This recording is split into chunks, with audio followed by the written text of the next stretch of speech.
राधे राधे। देखिए, हम सबको पता है कि श्री राम को 14 वर्ष का वनवास हुआ था, लेकिन कभी आपने ये सोचा है कि 14 वर्ष का ही वनवास क्यों? उनको 10 वर्ष भी हो सकते थे, 15 वर्ष भी हो सकते थे, 18, 19, 20 ये कोई भी वर्ष हो सकते थे, लेकिन 14 ईयर्स ही क्यों? इसका रीजन और इसकी कहानी मैं आपको बताता हूँ। तो देखिए, रामायण बात है त्रेता युग की, और त्रेता युग में एक लॉ था कि कोई भी राजा या कोई भी राजकुमार अपने राज्य से अगर 14 वर्ष तक दूर रहता है तो वो अपना राइट्स 14 वर्ष के बाद कभी भी क्लेम नहीं कर सकता, तो वो पूरा अपने राज्य से डिस्कनेक्ट हो जाता है। ये बात कैकेयी माता को एकदम प्रॉपरली पता थी और उन्होंने इस बात का फायदा उठाया। देखिए, कैकेयी माता श्री राम को अपने बेटे भरत से भी बहुत ज्यादा प्यार करती थी, लेकिन एक इंसान की वजह से उनका दिमाग एकदम भ्रष्ट हो गया। वो थी उनकी दासी मंत्रा।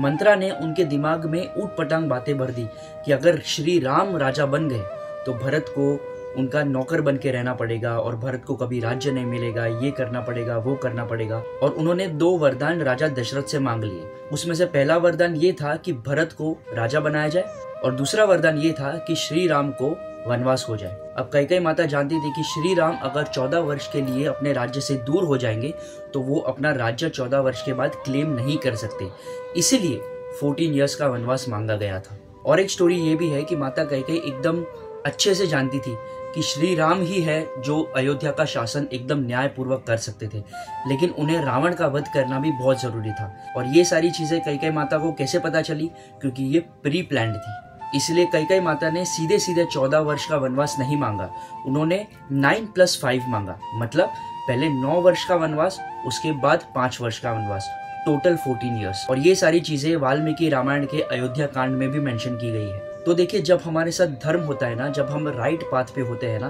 तो भगवान भी हमारी मदद करते हैं। इसीलिए ये सारी रचनाएं हुई थी ताकि श्री राम अयोध्या से बाहर निकले, वनवास भोगे, रावण का वध करे, जो कि रावण बहुत ही शक्तिशाली थे। रावण का वध करने के लिए भी एक तपस्या करनी पड़ती थी, जो 14 वर्ष तक श्री राम ने तपस्या की, तब जाके रावण की मृत्यु हुई। क्योंकि रावण बहुत शक्तिशाली थे, शिव भक्त थे और उन्हें मारना बहुत डिफिकल्ट था।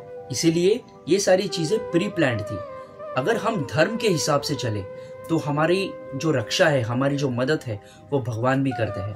और भगवान ये इंश्योर करते हैं कि आजू बाजू के जितने भी लोग हैं, हमारे साथी में जितने भी लोग हैं, हमारी मॉम, हमारे डैड, हमारे दोस्त, हमारे एनवायरनमेंट में जितना भी सब कुछ है, जो यूनिवर्स है, वो हमारी मदद ठीक से करे, ये भगवान इंश्योर करते हैं अगर हम राइट पाथ पे होते हैं। तो अगर हमें कोई भी चीज मन से करनी होती है, चाहे डिफिकल्टी हो, चाहे बहुत सारी मुश्किलें हमें लाइफ में पाथ में पड़े, लेकिन अगर वो हमारा पाथ एकदम प्रॉपर है, अगर हम एकदम सही पाथ पे चल रहे हैं और भगवान को साथ में लेके चल रहे हैं और धर्म से चल रहे हैं, तो हमारा पाथ कभी भी रॉन्ग नहीं हो सकता। स्वयं भगवान हमारी मदद करेंगे। और श्री राम की मदद, भले ही वो भगवान थे, लेकिन आए तो मनुष्य अवतार में थे, इसीलिए सारे के सारे देवी देवताओं ने श्री राम की मदद की और ये सारी चीजें हुई।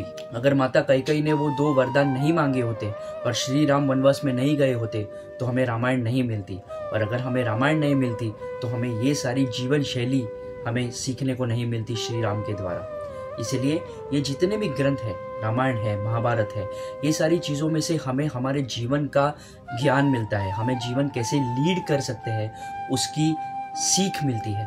तो हमें ये सारी सीख एकदम प्रॉपरली लेनी चाहिए। अगर आपको ये कहानी के बारे में नहीं पता था और अगर आपको ये पता चली, अच्छी लगी, तो अपने दोस्तों के साथ, अपने परिवार वालों के साथ शेयर करिए। और मैं ऐसी कहानियां हर हफ्ते लेके आऊंगा आपके लिए। तो इसी के साथ मैं ये वीडियो एंड करता हूँ।